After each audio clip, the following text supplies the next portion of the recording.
Namaskaram. This is the story speaking the greatness of the third chapter of Bhagavad Gita. Salvation of hellish souls.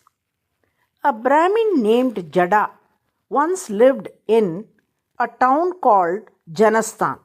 Forsaking the sacred duties of his Brahmin lineage, he abandoned the path of righteousness and adopted the ways of a trader. Gradually, he sank into a life of grave moral decline. He became deeply involved in prostitution, gambling, drinking, hunting, and other pursuits. In these indulgences, Jada squandered all his wealth and was eventually reduced to complete poverty. In desperation, he set out towards the northern regions of the country in search of fortune. There, through trade, he amassed considerable wealth once again. Satisfied with his success, he began his journey back to his hometown.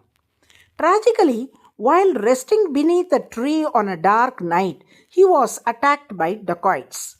They robbed him of all his wealth and took his life as well. Since Jada had performed no righteous deeds during his lifetime, his soul after death became a preta, a wandering spirit. Jada had a son living in Janasthan who awaited his father's return. Unlike his father, the son was virtuous, deeply religious, and well versed in sacred scriptures. When Jada failed to return, even after a long time, the son set out in search of him. For many years, he wandered from place to place, asking everyone he encountered about his father. One day he met a man who had been both a friend and assistant to his father. This man had been traveling with Jada when the dacoits attacked.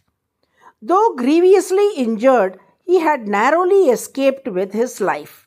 He narrated the tragic incident to the son. The news filled the son with deep sorrow, yet it also awakened a profound realization within him. Determined to perform his father's last rites and seek his redemption, the son gathered the necessary materials and set out for the sacred city of Kashi. During his long journey, he halted at several places. Eventually, he unknowingly reached the very spot where his father had been killed. As evening fell, he rested beneath the tree and began performing his twilight prayers. Unseen to him, his father's preta lingered above in the branches of the same tree. After completing his prayers, the son began to recite aloud the third chapter of Bhagavad Gita. Suddenly, a thunderous sound echoed through the air, startling him and interrupting his recitation. Looking up, he saw his father appearing in the sky in a terrifying form, his eyes blazing like burning coals, and his darkened body bearing the marks of his sinful life. To his astonishment, the next moment he beheld a radiant celestial chariot descending from the heavens. It shone with divine brilliance, filling the surroundings with serenity and a sacred fragrance.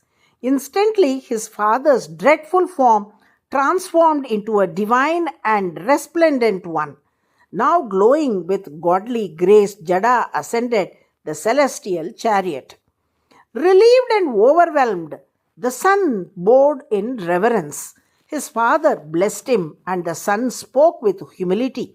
"Father, seeing you earlier in such a terrifying form filled my heart with sorrow. I was on my way to Kashi to redeem you from that state.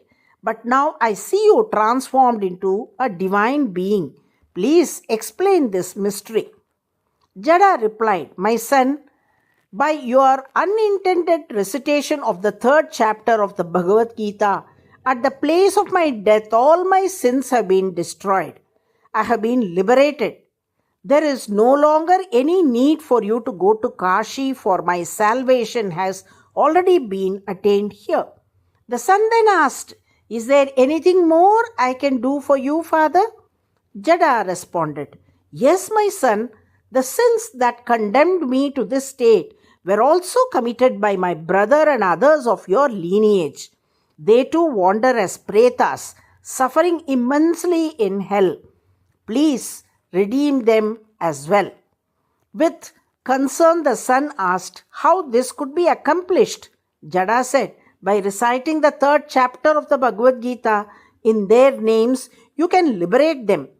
Through this act, they will attain refuge under the mercy of Lord Vishnu." Resolutely, the son vowed to fulfill his father's wish. Jada then departed to the abode of Lord Vishnu. The son returned to Janasthan and went to the temple of Lord Vishnu. Standing before the divine idol, he took a solemn vow to recite the 3rd chapter of the Gita for the deliverance of all suffering souls trapped in the realm of Yama. As a result of his sincere recitation, Lord Vishnu sent his divine messengers to Yama with the command to release all beings suffering in the hell.